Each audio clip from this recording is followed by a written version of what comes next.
તું જોજે કાંટો ના વાગે કેવું ઘૂસી જાય છે અંદર જો તો ખરા એમાં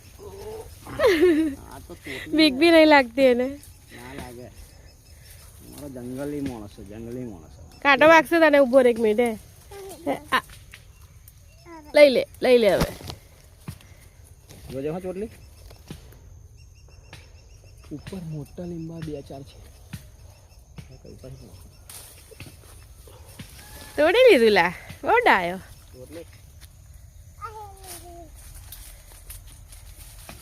ભગત ના બનતો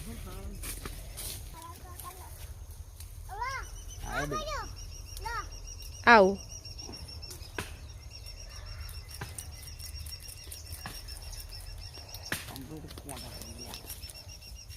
આમાં મૂકી દે